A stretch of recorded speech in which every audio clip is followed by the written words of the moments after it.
Okay, so as you heard, we are being recorded and also streaming live on YouTube. I'm Martin Gallagher, president of the DFW Society of the Archaeological Institute of America. We want to warmly welcome everyone this evening to our Spring 2021 lecture series and Professor Catherine Morgan's lecture. And I will introduce Kathy in a moment, but first it's customary for those of you joining us for the first time to say a few words about the work of the AIA. The AIA is North America's oldest and largest archaeological organization, and begun in 1879, chartered by an act of Congress in 1906. And we continue to promote the study of material culture in the public interest. And the AIA is unique in that we draw in lovers of archaeology from all stripes: professional archaeologists, educators, students, and also lay members of the public. And we have programs and publications to keep everyone engaged in the world of archaeology. And so you can read all about this in our engaging publications. Archaeology Magazine, which has a lay readership largely of over 700,000, and has articles written by professional archaeologists for the public. And that comes along with your membership. And if you have a professional membership or want more, you can also check out the American Journal of Archaeology, the world's leading journal of Mediterranean archaeology. And you can also dig in and experience archaeology, attending a lecture, as you are now, an archaeology fair, or another local event. If you're a student, find an excavation on our extensive list of fieldwork opportunities. If that's something you're interested in, we have a few local excavations as well that you can get engaged with, excavations of local scholars. And the AIA's tours provide opportunities for members of the lay public to be led around by professional archaeologists and to experience archaeological sites with all the hard work that goes into excavation. So we encourage everyone here today, if you haven't already, become a part of the adventure, join the AIA, and also help support all of our great programs. And we'd like to encourage you to, if you're not immediately in the Dallas area, to be sure to designate so everyone knows you want to become a member of the Dallas-Fort Worth Society. And you'll also experience exclusive member benefits. We rely on your generosity as a nonprofit to make archaeological research, site preservations, publications, programs, including this lecture series, possible. So the local chapter is led by a group of academics, lay people, and students from around the area.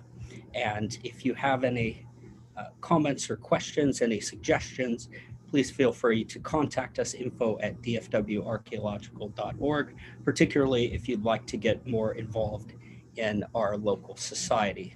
And I do want to highlight some upcoming lectures.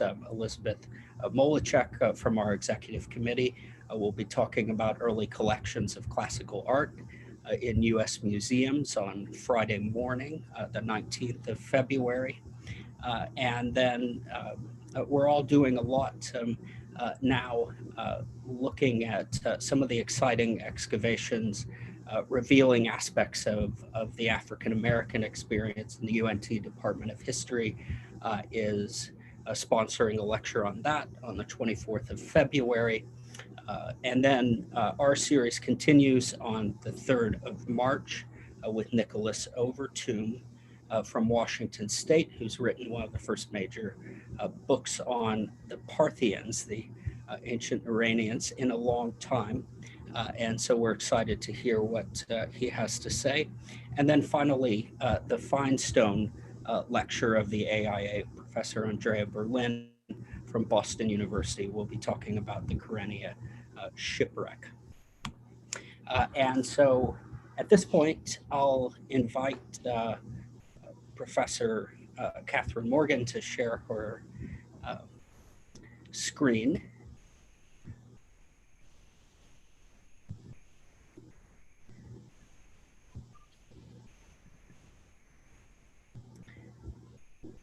Good. And I'm very pleased to introduce Professor Catherine Morgan, currently a senior research fellow at All Souls College.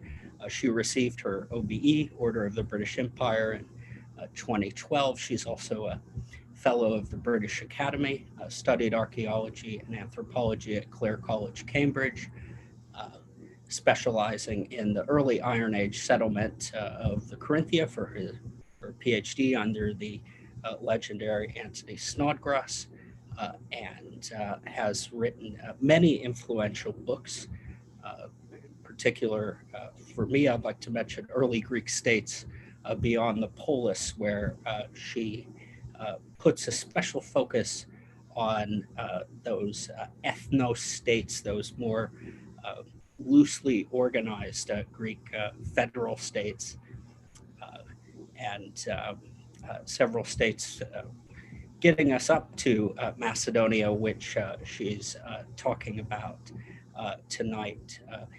Her current research has taken her to Northwest Greece, where she's currently director of the Ithaca Project, the home of Odysseus, of course. And Kathy has also done some edited volumes bringing together literary and archaeological approaches, and has participated in field work as well throughout the Ionian region.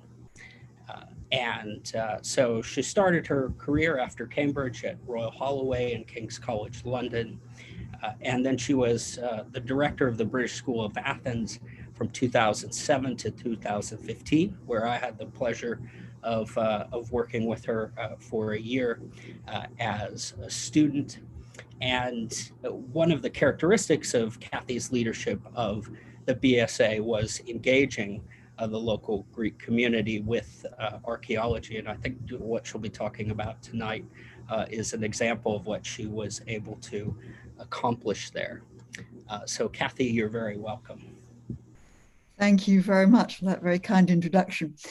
My talk this evening examines a pioneering episode in the history of archaeological research in ancient Macedonia, and investigates also military approaches to the retrieval, study, and protection of cultural remains in time of war. It spans the period from October 1915, when Allied forces landed in the city of Salonika, in then neutral Greece, on a mission to protect their Serbian allies against the advancing Central Powers. And it runs until the final agreement about the fate of the antiquities they recovered, which was reached in 1919. The Allied army had a huge impact on life in Salonika. By the way, I will slip between Salonika and Thessaloniki. I apologize. I'll try to use Thessaloniki for the ancient city and Salonika when I'm talking about the early modern settlement, but it's the same thing. At its height, the army numbered about 100,000 men, while estimates of the civilian population ranged from 150 to almost 300,000. A variation partly explained by the difficulty of counting transient elements attracted by the foreign presence, but also by the consequences of a catastrophic fire in 1917, which destroyed almost a third of the city. But impact was not only a matter of numbers. Even though Salonika, one of the great trading ports of the Ottoman Empire, was rich and cosmopolitan, the sheer diversity of the Allied forces was on another level. By flag, British, French, Italian, Serb, Russian, and eventually Greek divisions were stationed under overall French command. But the British and French in particular, as great imperial powers, enlisted a huge range of nationalities and ethnicities. and pretty well everything that this army did, from building camps or other infrastructure to digging defences or just riding out for exercise, was liable to encounter archaeological remains. Managing this was culturally and politically sensitive. Now, to put this into context, I'll look first at the overarching politics of the period and the nature of archaeological research prior to 1915. Then I'll turn to the concerns and activities of the major national players, to examples of finds, and then finally to our future research prospects. But first, a very brief word about the project behind this presentation. As part of our British National commemoration of World War I, the British Museum undertook to restudy and publish online the archaeological collection of the British Salonika Force, sent to London in 1919. I joined the team to work on archaic to Hellenistic material and on the part played by the foreign archaeological schools. And I must express now my particular thanks to the project director, Andrew Shapland, for his leadership and patience in solving endless problems of context and documentation. Early on, we began to collaborate with colleagues in the Louvre in Paris and the Archaeological Museum in Thessaloniki, working on similar collections split between France and Greece. We also recognize the importance of public outreach.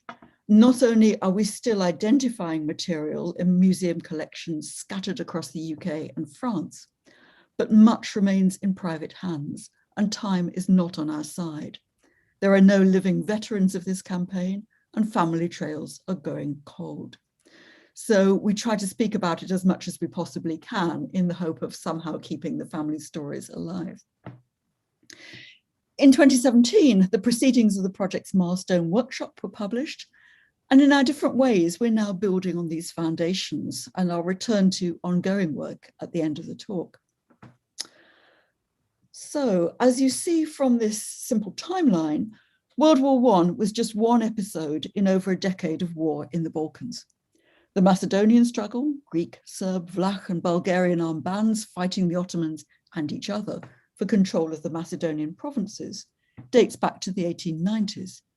But in northern Greece, it heated up around 1906 to 1908 as Ottoman rule was liberalized. This was a time of brigandage in the country, terrorism directed at various ethnic groups, and murder or kidnapping for ransom, especially of foreigners or members of wealthy families. The land grab between Bulgaria, Greece, and Serbia developed into open conflict in the First Balkan War, an early act in which was Greece's annexation of Salonika in October 1912. Barely a month afterwards, the Greek Archaeological Service was established in the city to enforce Greek antiquities law, control the local antiquities market, and generally assert the place of ancient Thessaloniki and Macedonia in general within Greek national identity. This is how the Greek state operated in every new territory incorporated from the 1860s onwards, be it Thessaly, Epirus, in a subtly different way, Crete and the Ionian Islands. But the real point is that archaeology was a matter of national identity, and control of the agenda and the material gathered really mattered. The First Balkan War devastated large areas of countryside, leaving in some parts of it scenes reminiscent of the Western Front after World War I. This hastened rural migration to the city and fueled trade in anything to hand, illicit antiquities included, all exacerbated after 1915 by the lure of a rich foreign army trying to operate in this very difficult terrain. The 1913 peace treaty solved little, but a resumption of war only exacerbated discontent with further Bulgarian losses and Serbian gains. It's a cliche to say that World War I was effectively the Third Balkan War, but there's no doubting the continuing uncertainty and threat to Greek territory, Salonika especially. From 1914, Serbia allied with the Entente powers, while the Ottoman Empire and eventually Bulgaria aligned with Germany and Austria-Hungary. Greece attempted neutrality, and this brings me to the second conflict running through our period, the so-called Greek national schism, a power struggle between Prime Minister Venizelos and King Constantine. Venizelos was pro-British and strongly committed to the new northern lands. Constantine, Balkan War hero, extremely popular in old Greece, Athens and the south, in other words, was personally pro-German, but saw neutrality as in the national interest. It was Venizelos who invited the British and French forces to Salonika, ostensibly to protect Serb interests, but in fact to hold the frontier and win over the king. In this, he overstepped and was forced to resign. But when in early 1916, Bulgaria invaded and seized large parts of Greek territory in Eastern Macedonia and Thrace, with no resistance from the king, to the contrary, resources were handed over. Open revolt ensued. A Venizelist government of national defense was set up in Salonika, and civil conflict erupted in the south. The Allies blockaded Piraeus to protect their supply lines, but for a while, British residents in Athens, including the director of the British school, were forced to take refuge on Allied warships. In June 1917, Constantine finally abdicated and Greece joined the war on the Allied side, ending almost 2 years of instability and insecurity. And it is worth underlining the insecurities faced by many of the civil servants charged with protecting antiquities in the city.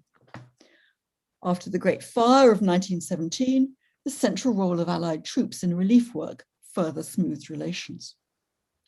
All this formed the background to a shift in the army's mission from stabilization to the Great Vardar Offensive of the end of 1916, early 1917 on, which finally ended the war in the region. Now, under such circumstances, one might be forgiven for thinking that archaeological research was impossible. Not so. But it's worth pausing to assess the kind of work done before 1915 and the direction of travel in order to put the Allied army's contribution into context. Now, a very quick orientation with real apologies to those who know Macedonia very well. Salonika, Thessaloniki, at the head of the Thamaic Gulf, was founded in 315 BC by Cassander of Macedon as a synoikism of communities in the wider area. It rapidly expanded into a major Roman commercial center and then the second city of Byzantium, with concomitantly rich architectural development.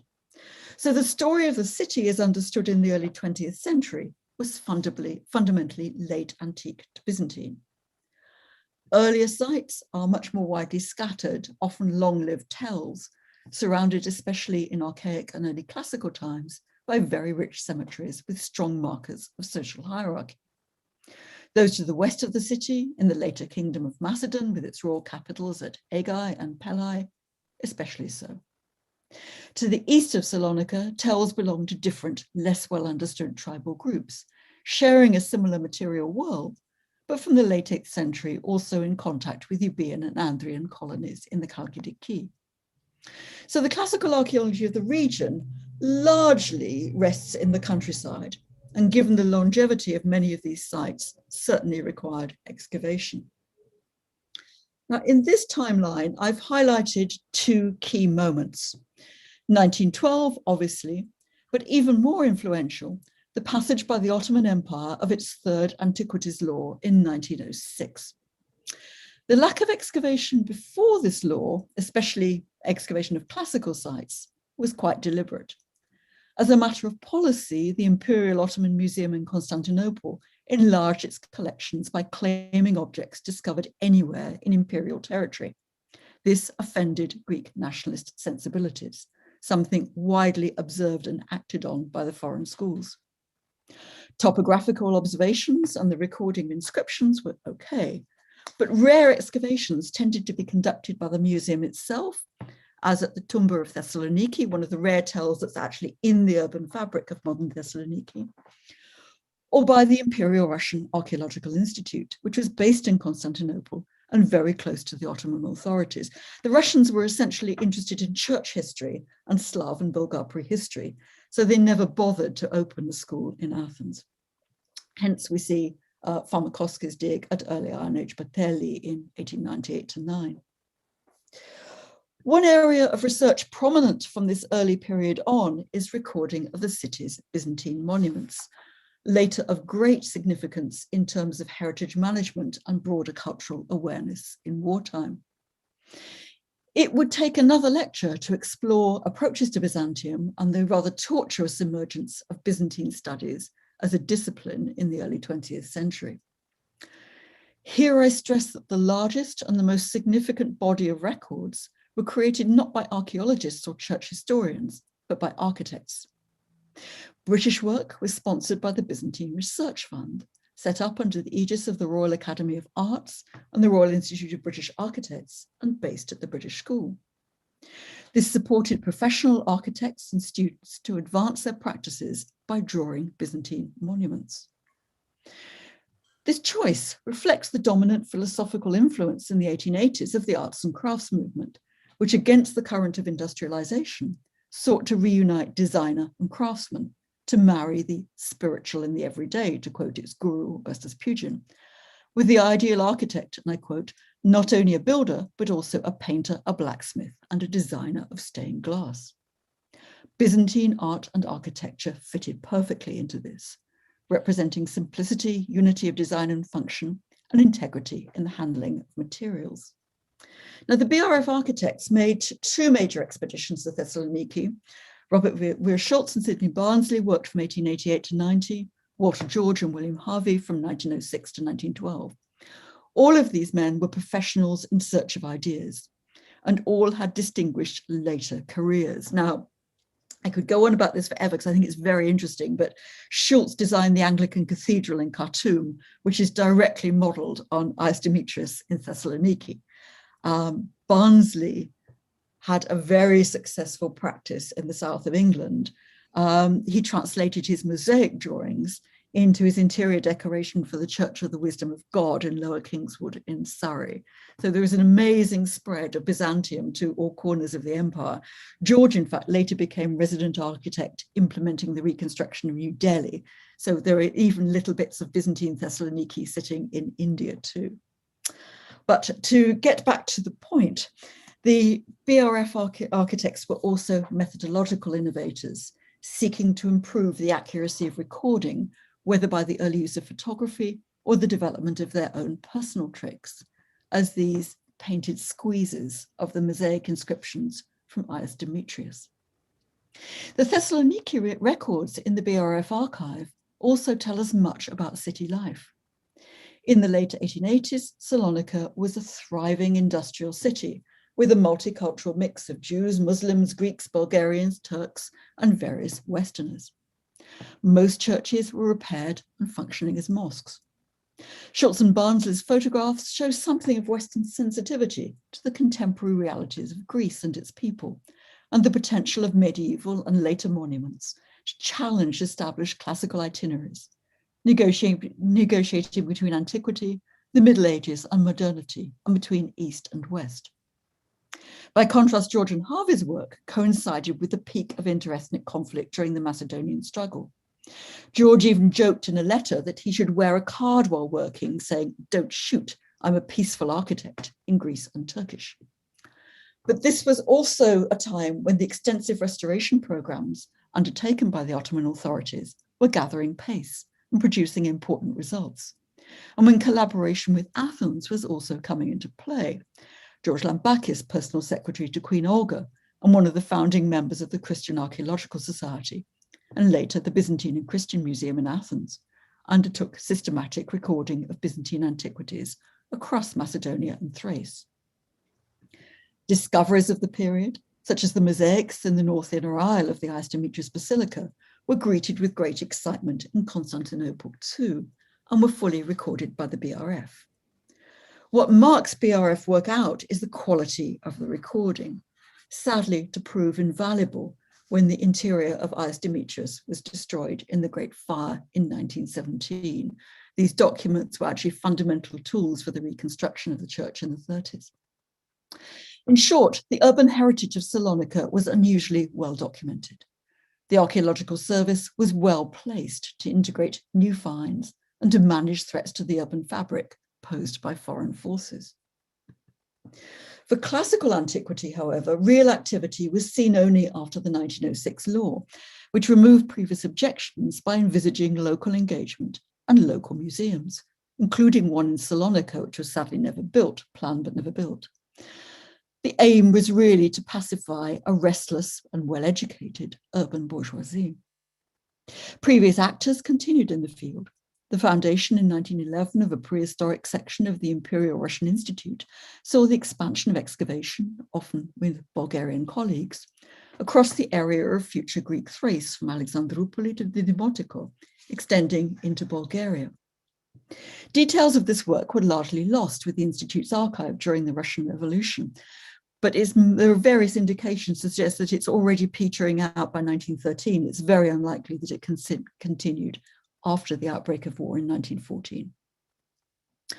Ottoman interest in heritage management and protection now extended to ancient sites.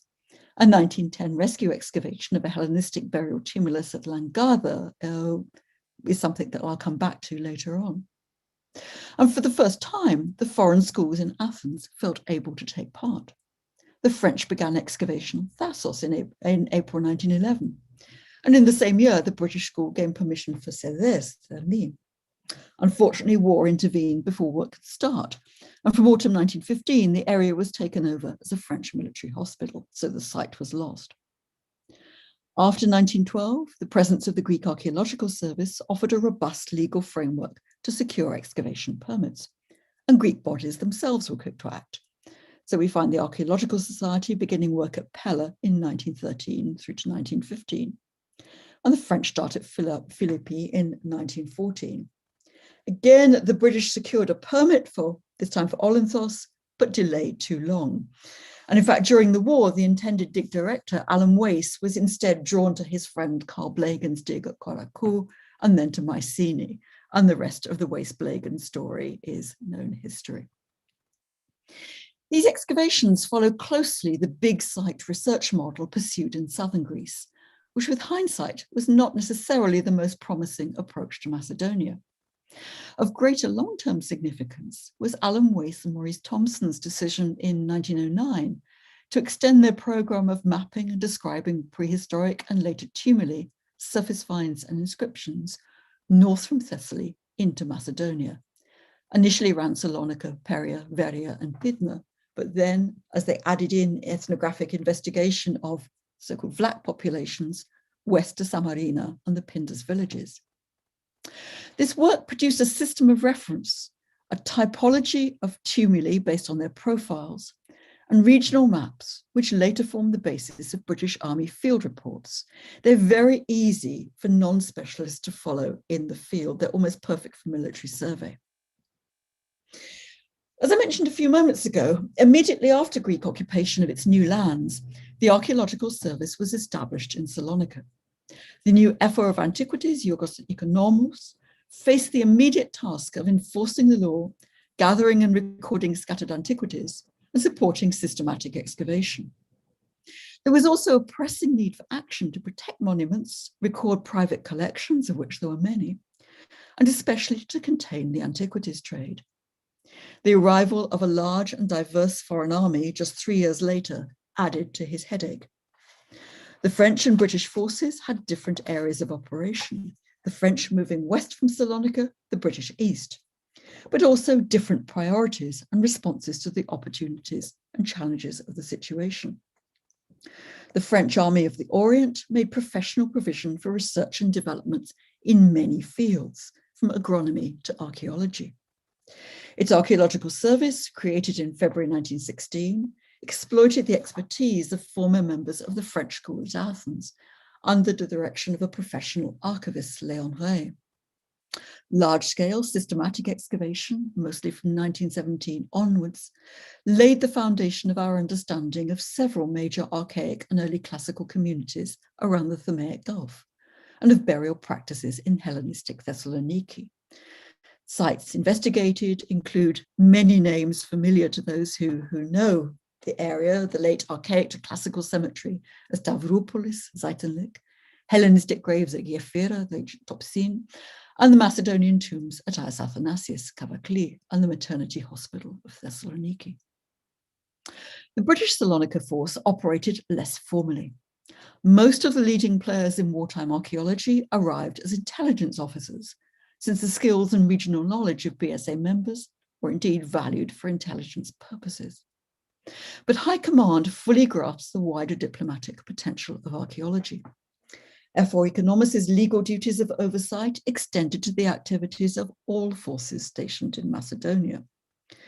So the British decision to appoint Ernest Gardner to Salonika as a naval intelligence officer in 1915 was highly significant. As a former director of the British School and then Yates Professor of Classical Archaeology in London, Gardner inspired confidence. He took swift action in collaboration with his French counterparts to write into Army General Orders the requirement to report all finds of antiquities to GHQ. The opening of a Salonika Force Museum in the White Tower, which you see on the right, was equally astute. The Ephorrhea had no base of its own at that time, but thanks to Economus, the White Tower had been declared a national monument in 1913, so remained under Greek military control. Like all government officials, Economus's professional life was blighted by the factionalism around the national schism. Just as the armies were establishing themselves, he was conscripted and sent away. So having a trusted intermediary like Gardner with his deputy, the much younger archaeologist or intelligence officer, Stanley Casson, made a real difference. Just as important was keeping the army occupied. I've referred to its role as holding the line, but once defences had been built around Salonika, defences colloquially termed the birdcage due to the quantity of barbed wire used, the posting was by general standards so quiet that French Prime Minister Clemenceau disparagingly referred to the troops as the gardeners of Salonika. And actually, in parenthesis, this was one of the things that has complicated our task in public archaeology, because for a long time, those who did their service up here really were reluctant to talk about it. You didn't have the heroism of the Western Front. It was almost a sense of guilt that you'd been somewhere safe. And it quite often took quite a bit to extract the stories from families about this region. It wasn't that easy, though. Soldiers could have no expectation of home leave. Salonika was too far away to divert troop transports. Indeed, it was treated as a respite post for those evacuated from theatres further east. So in the early days, for example, there was a very big Anzac contingent after Gallipoli.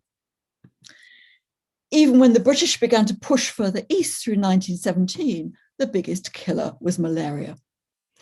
Only with the Vardar offensive in late 1917-18 did this become a truly hot war, and this was a terrible conflict. At a casualty clearing station immediately behind the lines below the forbidding Doiran Heights occupied by the Bulgarian army, orderlies who were pacifist members, Quakers, of the members of the Friends Ambulance, discovered the early Iron Age and Hellenistic site of Chauchitsa and tentatively explored it, sometimes under fire. These are some of their finds that actually found their way into the National Museum of Scotland in Edinburgh through social connections of one of the camp commandants. This was one of the very few sites to which the BSA returned after the war, proving to be an important trading village on the Vardar River. In 1921, the excavator, Walter Hertley, described removing a thick top layer of shell fragments before he could get at the antiquities. For most of the time, though, the biggest challenge for the army was keeping bored soldiers out of trouble. The rich repertoire of postcards created in Salonika shows many of the diversions organized. Engaging troops in archaeology formed parts of this, and unexpected talents emerged. So as I now turn to some of the finds, I'll try to talk about people as well as objects. British Army finds were fewer than those from the large French excavations, but their variety and greater geographical spread give a first glimpse into what we now understand as important characteristics of the Macedonian material landscape. The nature of the sample was novel. Purposing landscape features for military ends, such as the creation of the birdcage around Thessaloniki in 1916, or the placing of roads and rural fortifications, meant approaching the classical landscape in a wholly different way to the text-driven research of previous eras. There are certainly parallels with the pre-war work of Wace and Thompson, which was easy to integrate. But for the first time, we're getting excavation across landscape features required to create organized defenses, which is offering a different kind of sampling. Let me give an example. On the 24th of February 1916, excavation for an earthwork around 1¼ miles east of the village of Iversil on a hill slope above Lake Llangatha where the Imperial Museum had dug its Hellenistic tomb earlier on, revealed 3 stone-lined graves. 2 appeared to the officer in charge, Major Thomas Gare Anderson, to have been opened and their contents scattered. But the 3rd, the burial of a woman, was damaged only by the soldiers' picks. Anderson decided to dig this to avoid further damage, as he, quotes, had some experience of excavating in Egypt. Now, in fact, this was with his twin brother, Robert, who was already a distinguished Egyptologist and collector. This is Robert of the Gare Anderson Museum, the House Museum, now a public art museum in Cairo. Anderson's report is precise and finely illustrated. In later life, in fact, he became a distinguished amateur painter. On receipt of it, Gardner visited the site and spent a further day excavating. No further tombs were found, but grave 2 proved to be a double burial of a small child and man. Gardner tentatively assigned to the child 2 items he reported as collected by a Captain Hodgman of the 6th Battalion of the Leinster Regiment. This was the Australian Alfred Hodgman. Invalided after Gallipoli and reassigned to an Irish regiment, Hodgman was a cartographer and architect who had been a member of Sir Douglas Mawson's Australasian Antarctic expedition before the war. So suddenly we have this whole constellation of practical skills, quite by chance, on a hillside, producing a really well-documented excavation. Gardner suggested that the 3 graves of a man, woman, and child could be a family group. Dating to the early 5th century, they contain the conspicuous wealth of personal ornament and weapons, nowadays familiar from many cemeteries in the wider Thessaloniki area. The discovery was rapidly reported in the London press, not only reflecting the huge public appetite for archaeology, perhaps as an escape from war, but giving us, in the work of the photographer Alfred Vargas, a vital contemporary record as we struggle to reconcile often conflicting information from notes, inventories, and import records. Vargas, in fact, photographed almost all of the major finds of the British Salonika Falls. The 4 tombs at Iversil were aligned in close proximity, all visible within the confines of a single military trench on the western bank of a stream running down to Lake Langatha. Gardner's excavation confirmed the limits of the group, but it's still unclear whether it was isolated or a discrete part of a larger cemetery. Near the head of the same ravine, beside a naturally defensible plateau, 4 further cis groups were found by troops when pitching camp, but no record was made of their contents. And this is the downside of the broader, more inclusive British approach to excavating. The French sent their professional teams in all the time and assumed their private soldiers were doing nothing, where in fact they were collecting. The British tried to empower troops. Sometimes it worked, sometimes it didn't. We now know that the Iversil group is not the only one of the period east of the Thermaic Gulf. There is, for example, another one at Castries near Polygyros in the highlands of the Halkidiki, a region otherwise dominated by colonial Furini practices. Such sites frequently lay on roads or in key upland locations or intersections, but even now we know very little about their individual size or their real nature. The Iversil graves, in their small way, embody modern scholarly concerns with the nature of society and statehood in and around the Kingdom of Macedon, and the role by the end of the 6th century of long-distance trade and communications across Macedonia and surrounding areas to the east and north into the Central Balkans. Long-distance movement of materials, objects, and styles gave rise to a shared material repertoire from which princely burials could be equipped according to local custom and preference. This repertoire featured gold ornament, jewelry, weapons, traded goods like metalwork, and especially amber. And you see an amber bead, lower left, and often imported ceramic vessels, frequently for the consumption of food and drink. It was adopted in successive phases, beginning in Macedon, moving east of the Axios River to the head of the Thermaic Gulf from around about 580, 570, then further north and east towards the Strymon River from the later 6th century.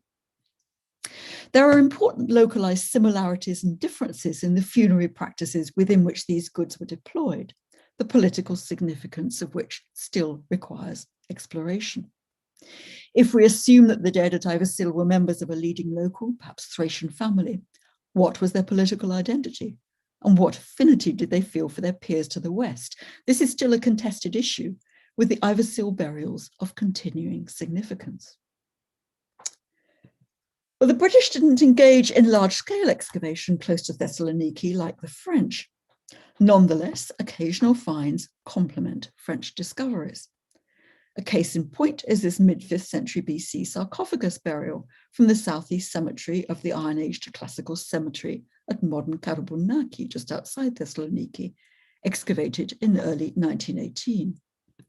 The French had already excavated 82 archaic and classical graves in the town's west and north cemeteries, providing fundamental information about local burial customs. Our grave is a rare survival from a further cemetery previously looted by Russian troops and remains among the latest burials in a settlement which didn't continue much beyond the 5th century. Before we look at it, I want to pause for another human story. In March 1917, Ernest Gardner was redeployed and left Salonika. His long-term successor as museum curator, Alexander Gawthorpe Wade, head of counter-espionage, was an entirely different character. Wade had no real archaeological experience, although he collected enthusiastically while in Salonika and dabbled in excavation. He owed his appointment to his social connections and to the fact that he outranked the much more qualified candidate, Stanley Casson. Wade's strong nationalist and imperialist views, added to his archaeological inexperience, were sources of friction all round. Complicating this further, Yorgos Ikonomos fell victim to a Venizelos purge in August 1917. His successor, Efstratis Pelekidis, had the same professional priorities, but was much more interventionist in asserting Greek interests. At Toumba Thessalonikis, for example, the French and British had previously overseen excavations before a Greek army base was built. Yet when a single archaic grave was discovered there by chance in 1918, Pelekidis stepped in to excavate. He wouldn't allow any other intervention.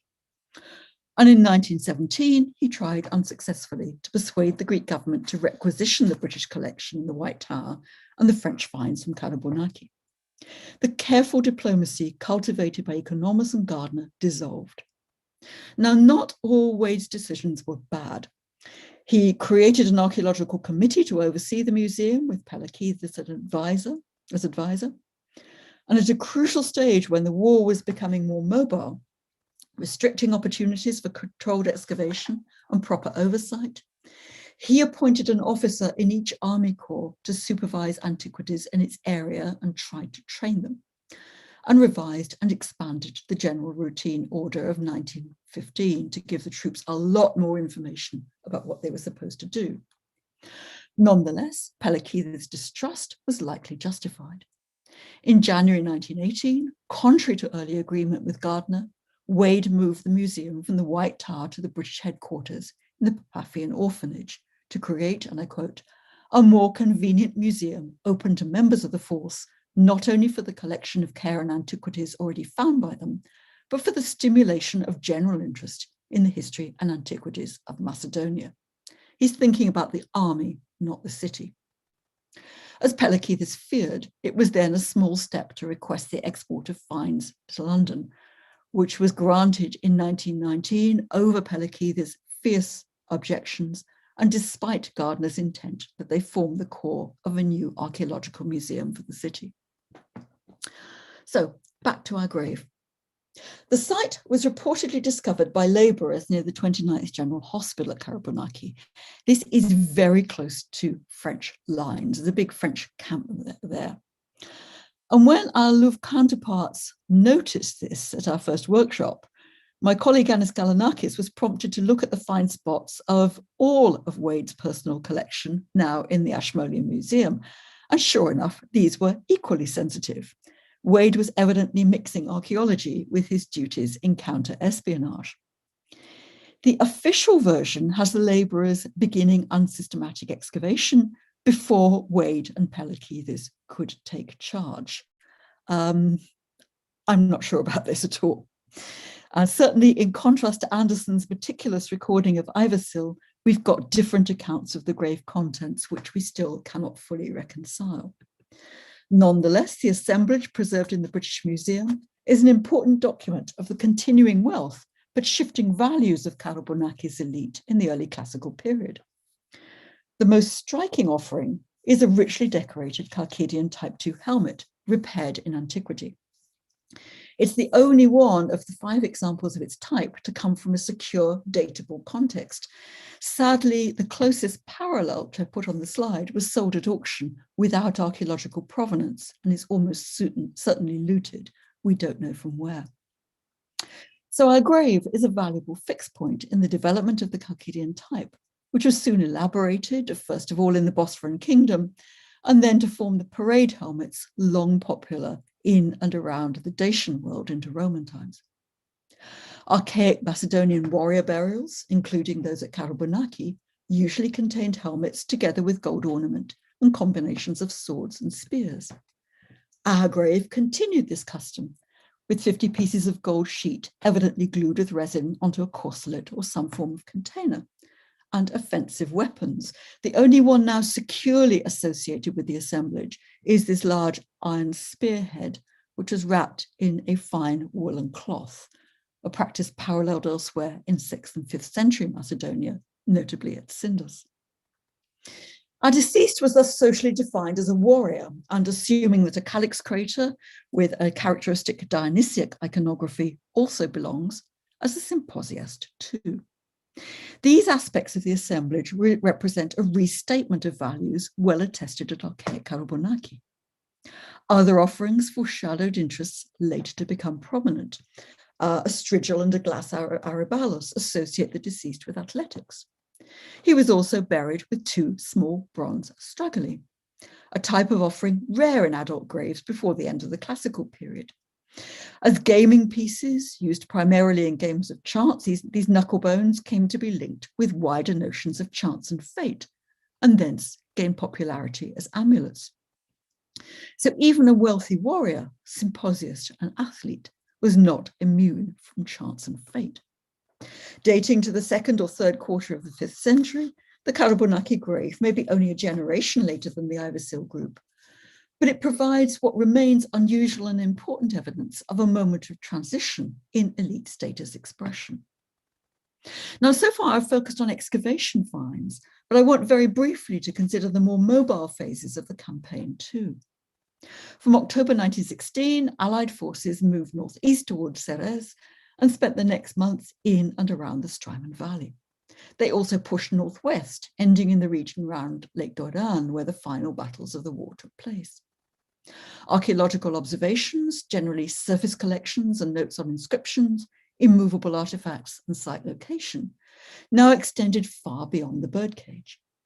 While the system of recording continued to rest on the pre-war work of Wace and Thompson, greater time and manpower gave a new intensity of coverage, with fresh landscape perspectives opened by military needs to control transport routes and high points, which had also been used, even if seasonally in antiquity.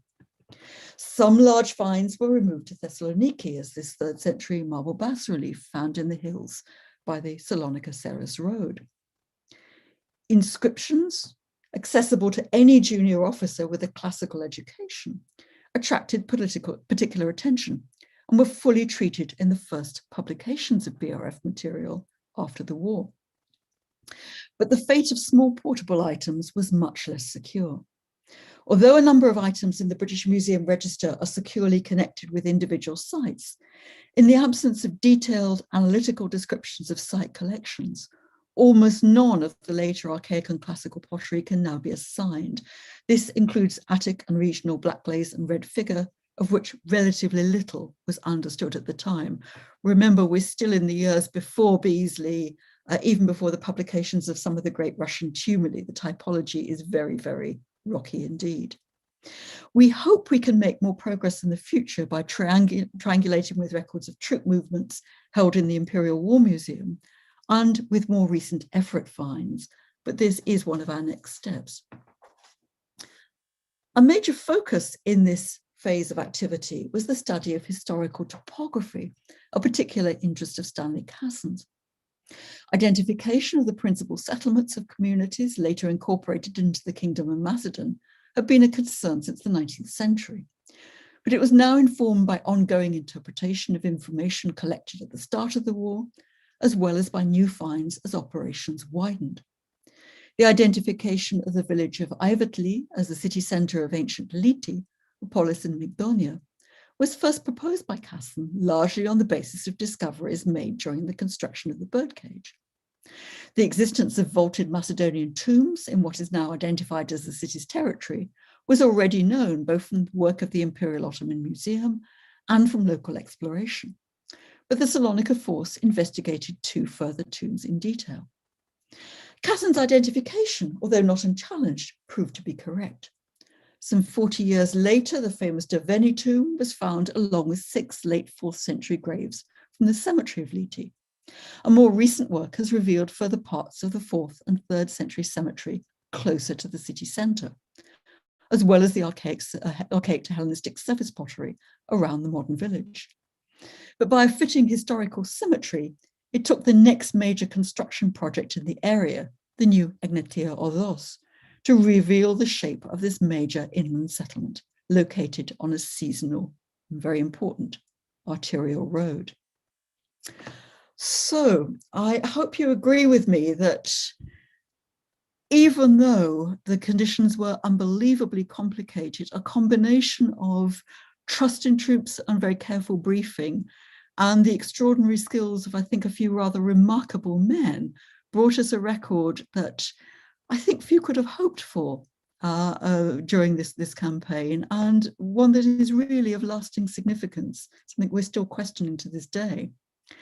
So where do we go next?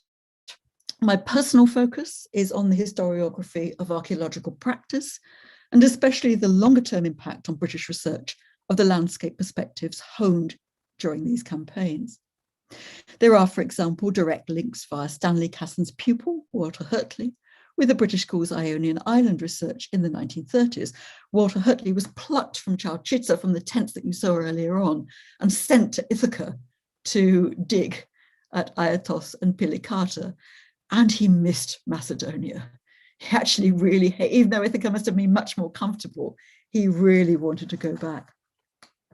There is much more to do on the more intractable aspects of the collection, as I noted, as well as on major sites as Chauchitsa. Others in the team are focusing on biography.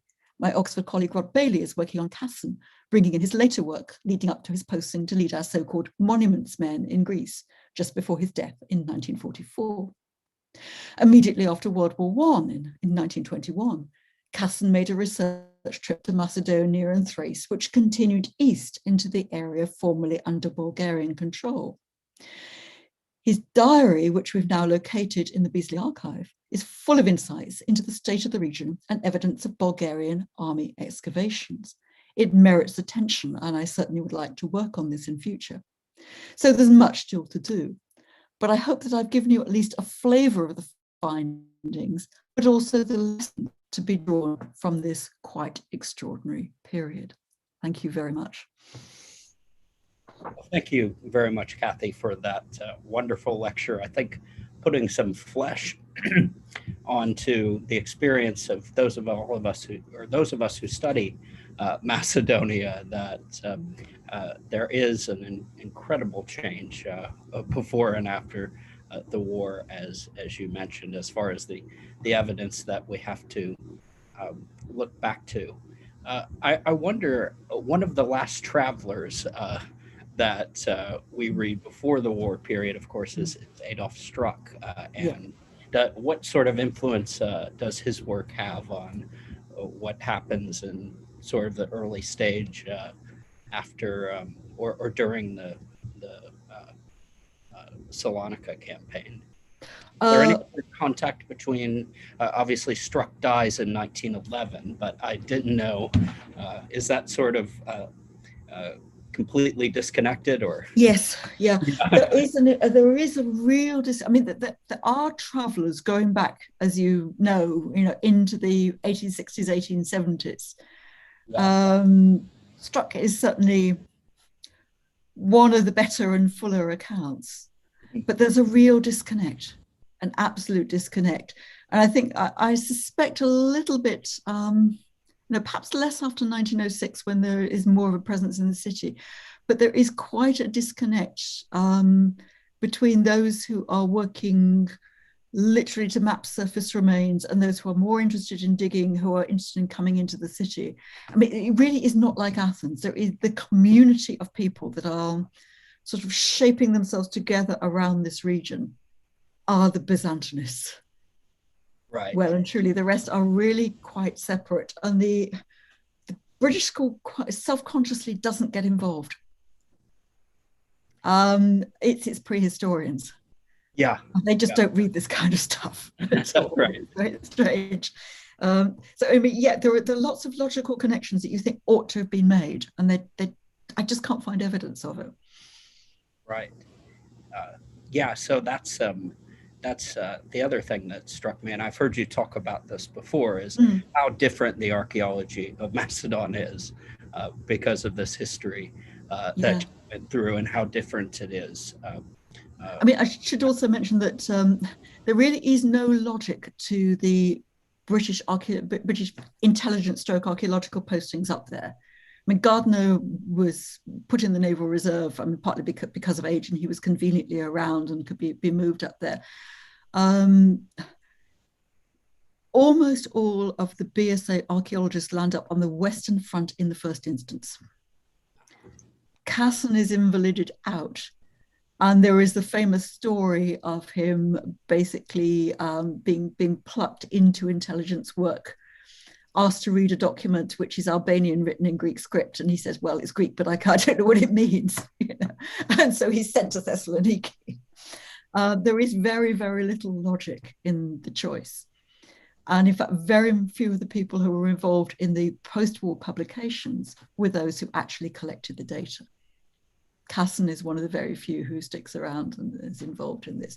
And even he is posted away before the end of the war. I mean, the flow of the war and the politics are moving much closer to Constantinople. And that's what gets Gardner out in the first instance, and Casson moves. So there isn't really the stability, and there certainly isn't the academic interest.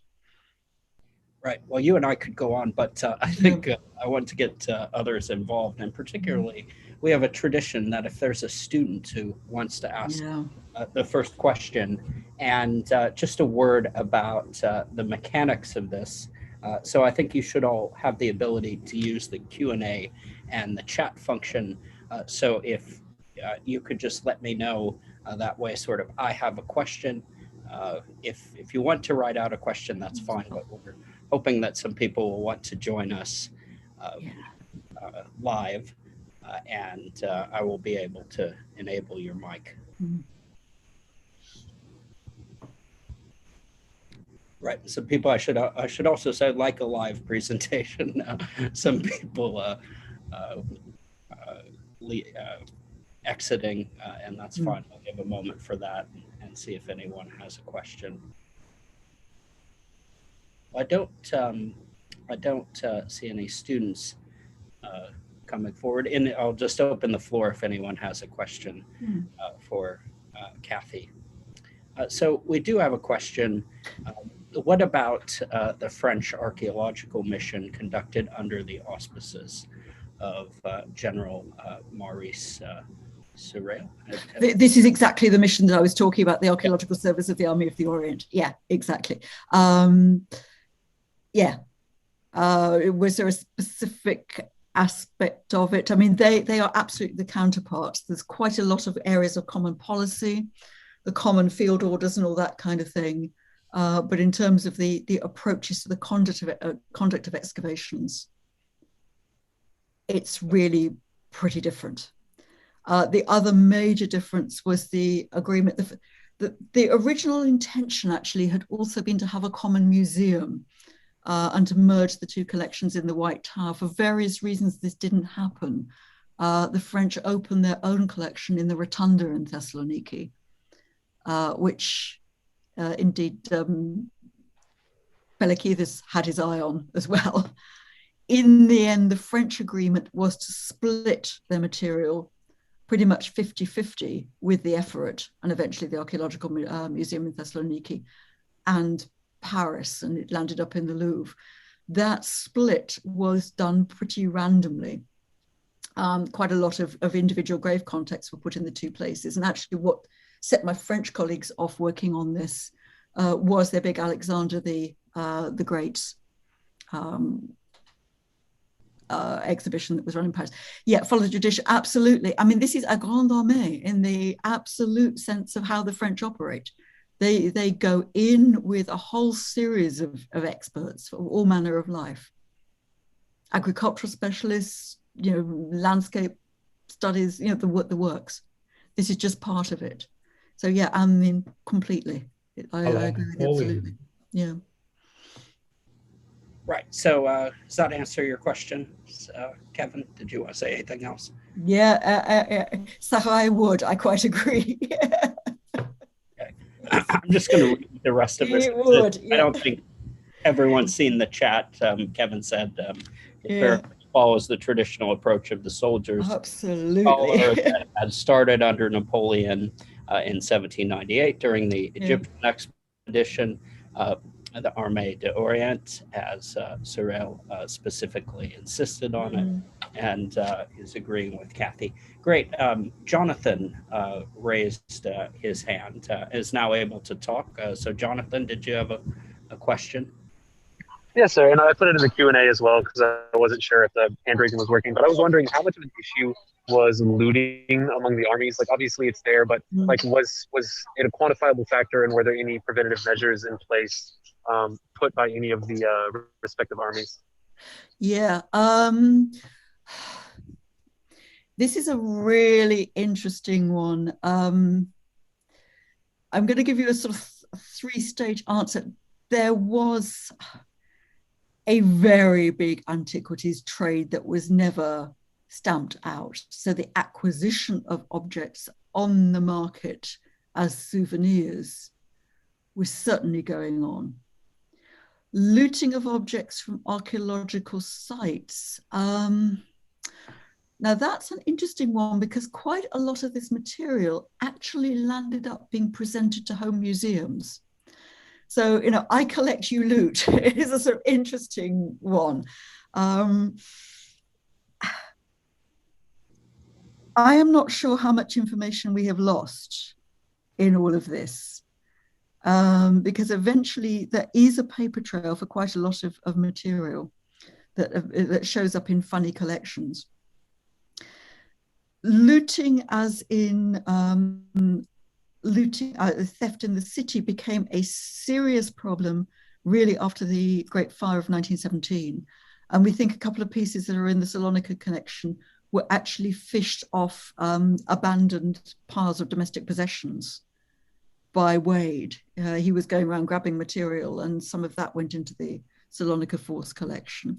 So, I mean, there is an awful lot of what the perpetrators, I think, would call legitimate collection that finds its way into places. I mean, Wade was up to this all the time. There is certainly a certain amount of personal souvenir purchase. Whether we are actually talking about people consciously removing material from excavations, I actually doubt. Though again, there are sort of grey areas. I mean, there's a kind of site that I talked about close to Iberville where we know that bearers were found, but no notes were made of their contents. Well, there may have been no contents because quite a few of these graves had already been looted.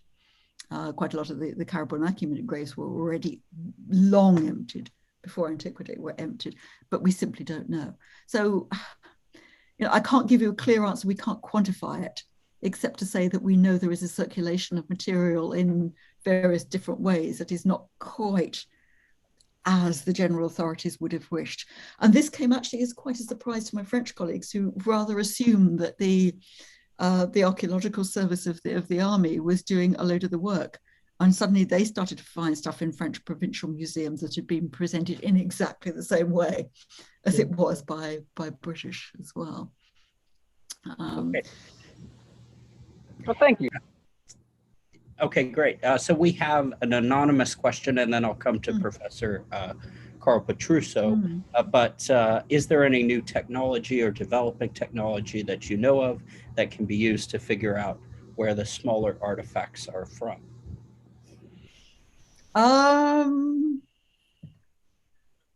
I suspect, I'm afraid, that this is just going to be a really painstaking and slow paper trail exercise. I don't quite know what one would do technologically. I mean, the one thing that was extraordinarily good in this part of the war was the photography and mapping. One thing that we've been finding in various archives and pulling together with the Imperial War Museum have been these massive photo panoramas that were taken that quite often annotated with positions of individual units. If we put these together with the daily movement orders and daily reports, we may just begin, I think, to get a sense of perhaps some of this tracking of people through the landscape, and then try and pin it down with effort records to see if anything later has been found. But I think this is just going to be raw foot slogging, and not really anything fancy, I'm afraid. It's not nothing nice. Okay, Carl. Yes, Catherine, you painted a very complex sort of geopolitical picture of Macedonia in the early 20th century. And I must admit that I hadn't, I've never really studied nor have I visited the area, but it certainly must have been a very tense place. Just the archaeology as opposed to the the preparation for war and the geopolitical matters. But I was interested in coming back again to the issue of Wade and Pelakidis. And there was a good deal of that going on just about everywhere, where the great powers were negotiating and fighting and one-upping one another for getting choice pieces back to their countries. And I couldn't help but wonder what the disposition of the antiquities from that area is today. I imagine do I remember correctly that some of the items went to the Ashmolean, others to the British Museum? Yeah. Fundamentally, the big transfer. The major agreement at the other end was British collection ultimately to the British Museum. Now there is a sort of a small hiccup in this, because the first permit was to send it to the Imperial War Museum, and ship was halfway in the sea in the Imperial War Museum. So what do we want with a lot of antiquities? Please, can we have another permit? And that was a government to government request that Pelakidis really opposed. And I get the sense that actually Pelakidis really rubbed up a few people in Athens the wrong way as well. It got a little bit too pushy. With the French, as I described earlier, it was a division between Paris and Thessaloniki. The rest of the material really was a little bit of chance. A lot of these personal collections that were made either because the individuals thought they didn't see that was a problem, or it was in a phase of the war where there was really no other way of doing it, were then given through whatever personal connections the individuals had with a home city or an academic institution. So Wade to the Ashmolean, the Chowchidze material landed up in Edinburgh because of social connections with the head of the clearing station. He was a Scot, went into his local material. We're finding in quite a few of the small county museums where a leading family had perhaps had a son up on that front, there'll be a little bit, there'll be an odd pot. But the big bodies of material are fundamentally London, Edinburgh, Oxford, in the UK. The major ones that we want to talk about, and then the rest is pretty small. Has there been any pressure or offers to repatriate any of the material? This has been an interesting one. Because the project became three-way so early on, and because it's, as it were, being brokered as part of a big academic exercise, the French with the Alexander the Great exhibition, and pulling together the Ray Archive and all this, and us with battle lines. Yes, at the first workshop there was a sort of, wouldn't it be nice to have it back? But then it was pointed out fairly firmly that really what we need to do is the online archive and the sharing and the reconstructing of the context. And it was pointed out that actually the key pieces from Wade's collection have never been off display in the Ashmolean. Mm-hmm. They've been used for teaching from the moment they arrived. And it also helped that, of course, colleagues in the Aristotle University, Kostas Kotsakis in particular, have been very much involved in the prehistoric side of some of the stories. So, I mean, there's been a lot of, as it were, friendly negotiation. The point was made, but, there it was. So, yeah. Okay. Yeah. I have a question. Okay, go ahead, Marcia. Yeah. So, Peter Jackson produced They Shall Not Grow Old in 2018 as part of the World War I big commemoration. I saw the film twice and I was just blown away. He mentioned that he had sort of run out of money. So he couldn't colorize and fix up either side of the film. And I know he poured a lot of his own money into it too. So it sort of raises the question, of course, making a film is just a huge amount of money. But we're now in 2021, and are the sources that are funding all of your work and other people's work to continue what you're working on, is that funding still coming, or is there a sense that sort of, the centennial period is over and now we want to move on to other things? I mean, it's such worthy work, but given public opinion goes this way and that, and all of the other things that have happened in the world, I'm just wondering what the prognosis is for really finishing the work with adequate funding. To be honest, we really pushed very, very hard to get the if I say the easy stuff, that's very unfair, but the book that, if nothing else happened, would be the core out pretty early. Now, what we've got left is the kind of stuff that is really hard to get funded at the best of times. It's the pulling together of the archival threads. I think my colleague's biographical work on Casson stands the biggest chance of getting a big grant, but that will be because it's also dealing with the lead into World War II. And we are heading into that arc as well. And I think the whole cultural resource management thing will come up very, very strongly there. And certainly the National Museum in Athens is preparing for that because there is such a big aspect of their history involved. So that's going to be much easier. For a lot of the rest of it, I think this is just going to be small pockets of stuff we do off our own bat now, but we've got the dialogue together and we'll keep working. But yeah, I mean, up to 2018 was such a big thing, and there was so much money flowing. Now, heaven knows, funding for the arts and for humanities bodies in the UK is just going through the floor. Yeah. So I think we're just kind of taking a deep breath, and we'll see what we can pull together in small threads through this. Right. Yeah. And another question in the chat from Kevin about the use of the excavations for diplomatic, geopolitical, ultimately propaganda purposes. So often happens in archaeology. I think on different levels. I mean, certainly the presentation of artifacts as it were a sign of international goodwill was absolutely there. I mean, that's how those collections got split. There is absolutely no doubt about it. And this was a straightforward request from General Milne to Venizelos that got that movement.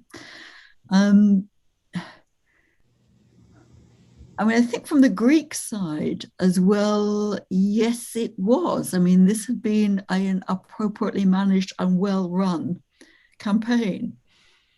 Thessaloniki was suffering absolutely terribly. I mean, the whole of the north really did for many, many years after that, but the city was still intact.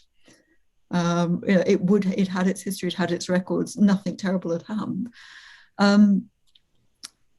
Geopolitical purposes, yeah. Now, I mean, the difficulty in answering this is, of course, what we actually know about is the Allied armies. It has taken us an awfully long time to get beyond that tiny little bit of Bulgarian army excavation that ever got published. So Trebnishta, sorry, I'm using my site names, the big Iron Age cemeteries further in the west that they excavated, did get published. But that was never really put together into the same frame and the same discussion of argument. And trying to piece together the data across the border became very, very difficult. It was very much a sort of winner's story. And certainly it is still quite sensitive to begin looking at areas that I would now like to go in and seeing what we can tell of what the Bulgarian army actually did in the areas they controlled. I mean, the official version is nothing. And we know that's not true. In the same way, questions are not being asked anymore about icons that suddenly moved across the border and got, as it were, a Bulgarian history. So there's an awful the diplomatic and political purposes, yes, but it's really it's flowing very, very much in one direction. But the straight answer is absolutely everything was used for this at this point in some way or other. The German army in Macedonia, not much. I mean, the German army was quite a way further across. They left our part of the front really to the Bulgarians, who did pretty well until pretty late. I mean, the Bulgarians had the huge advantage of a load of mountains, the right mountains in the way. And the war only ended in that area fundamentally for two reasons. They ran out of ammunition, and there was a socialist revolution going on in the capital. So, I mean, the German army is further across. Did they accomplish anything? I think he's asking archaeologically of archaeological. What? Yeah, we don't know very, very much about it, to be quite truthful. Nor do my German colleagues really. I've tried talking to a couple of them about it, and it's still quite sensitive. They actually don't want to discuss it, and we don't really know very much about it. So, yeah, I think that's a story that's got to be added. Yeah, further questions for Kathy? On a slightly different topic, if I may. Can you tell us something about your work in Ithaki? Oh, right, yes, okay. I'm working on a book called Histories in the Central Ionian Islands, which is basically revisiting the British excavations of the 1930s, using also more recent work, our own renewed survey. I've been collaborating with the University of Crete on Meganisi and the Central Archipelago, with the effort of speleology and paleoanthropology in caves on Lefkas. And I'm also writing a large chunk on the Northwest for Big Oxford History. So trying to pull all that together into a book on longue durée archipelago history from about 1200 through to, I'm going to stop it, I think, with Actium, not go beyond that, but looking at the rise and fall, as it were, of different connections in the islands. On Ithaki, it's fundamentally site publications, and it is exactly this period, the Archaic to Hellenistic, that got left behind. Revisiting some of the prehistory for sure, but that's had a lot more attention paid to it. So that's what we've been at. What's the I haven't read about this for years, but what's the consensus now, or is there a consensus now about whether it was Lefkas or Ithaki that was Homeric Ithaca. Right. How long have you got? Look, I mean, I have to say I'm rather with Martin West on this. You know, the movement of the Odyssey, the episodes that were created into an Odyssey, probably in the 7th century and plonked down in that area, are describing a sort of 7th century plus geopolitics, when Ithaca is actually a pretty important island, but it's looking fairly broadly at a very, very connected archipelago. The reason to want a Bronze Age palace, I think that the roots of that are fundamentally in the archaeological politics of the early years of Enosis, the Greek state. It's got very, very little to do with anything earlier on. In fact, actually, this is taking me back to something else that I've just written up for Stelios Andreos Festschrift in Thessaloniki, which was looking at precisely the story of the early exploration and the currents of landscape archaeology that is addressing, you know, this Homeric question. And in fact, it was the Homeric question that really got Hertley riled. He just didn't want to have to deal with any of these wretched Ionians talking about Homer. He wanted to be back in the trench in Macedonia and out of it all. So yeah, that's roughly where we're at.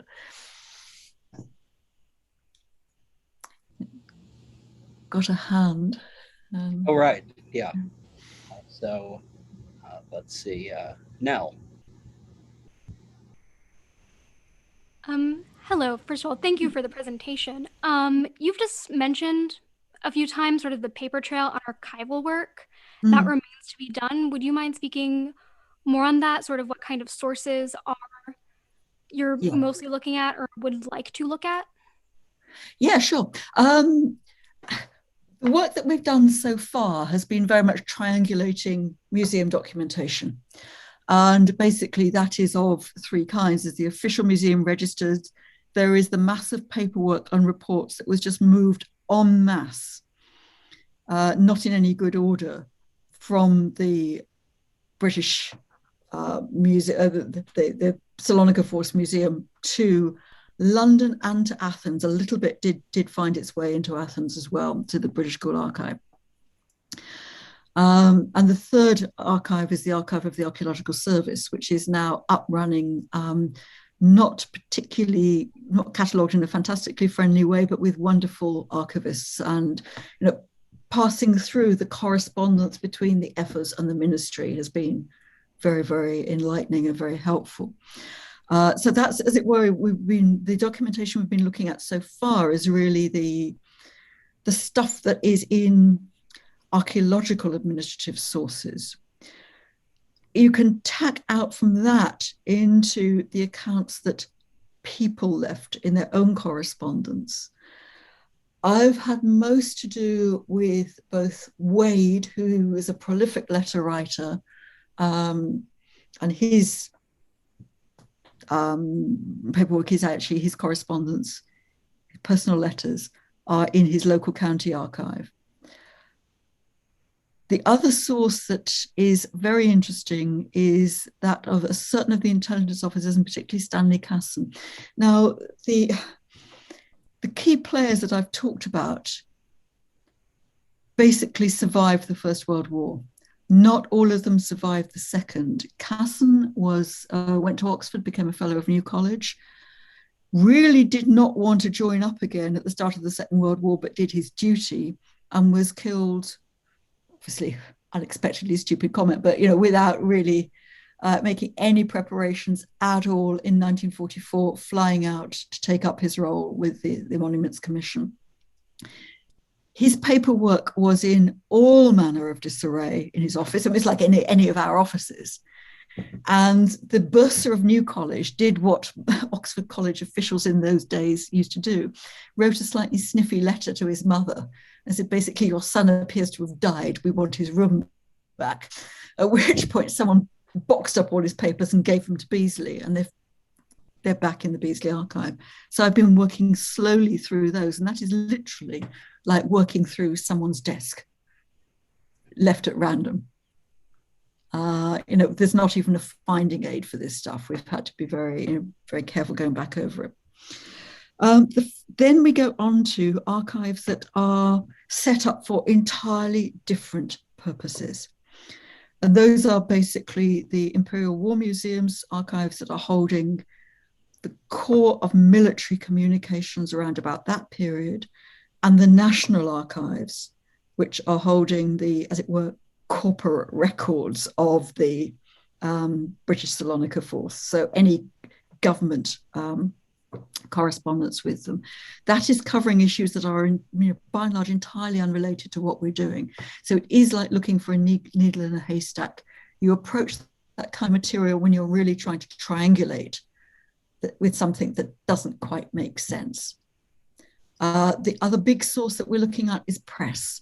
I've mentioned the amount of material that actually was hitting the UK press fairly quickly. And quite often the photographs are really useful because, metalwork either fell apart or it was put into conservation and came back in unrecognizable states from the initial descriptions. In some cases, the acquisitions were just plain confusing in the BM register. One that really lost me sleep was discovering that Ernest Gardner, I've talked about, there was another E. Gardner from the Royal Army Medical Corps who was in Amphipolis for one day flat, went into a Macedonian tomb, recovered its contents and presented them to the British Museum 2 days after Ernest Gardner had signed the register as a visitor. So we were just looking at these two sets of materials signed out by E. Gardner and thinking, well, what's what? And actually it was the Vargas photographs that enabled us to then track back and just say it looks a little bit more like this than this. So an awful lot of it is pulling stuff from very, very patchy sources and just trying to organize the archive. And that's where Andrew Shapland in the BM was absolutely brilliant, because he had all this sort of held in his head. Thank you. Thanks. Yeah, and I think for all students, we had a talk last year by Marty Wells on Hellenistic Gordian, and there's such a richness and a gold mine to be found in archival work. And so yeah, it is. A very good historian friend of mine refers to the archival rabbit hole, which is absolutely true. It is absolutely easy to fall down this. And I think way too easy to think that anything you read in an archive, because it's fascinating, is also important. And sometimes one has to be a little bit careful about this. But every so often you touch something that really sort of, it touches your soul. That wonderful letter from Anderson with his beautiful drawings, which actually were much better than the photographs. I was spotting things in those. And again, material was in a better condition then than it was a few years later. So yeah, it really is worth digging.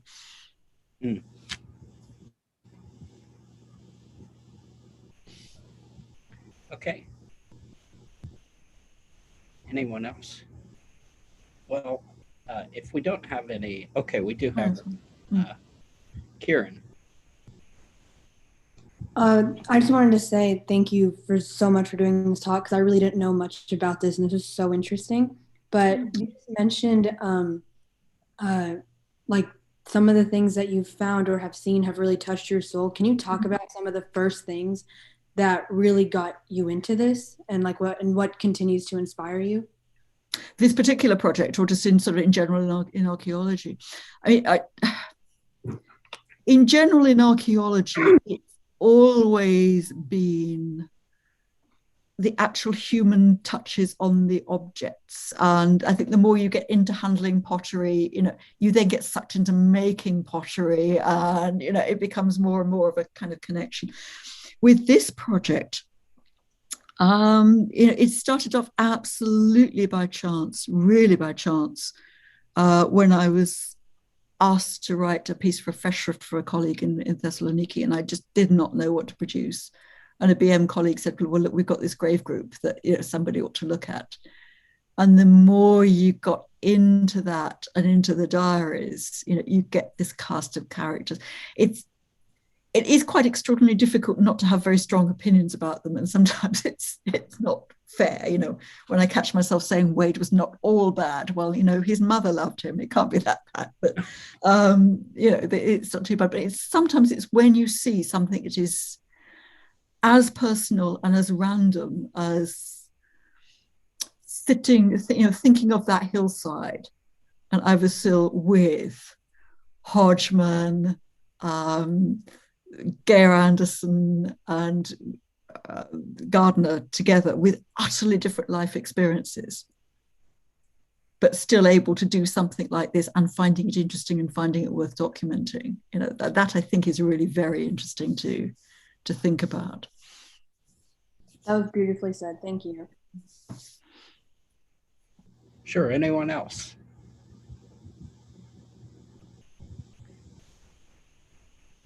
Well, I think that's probably a good point to call a halt to the formal conversation. This is normally the point where we would say, please join us at a local restaurant for a night of further informal conversation.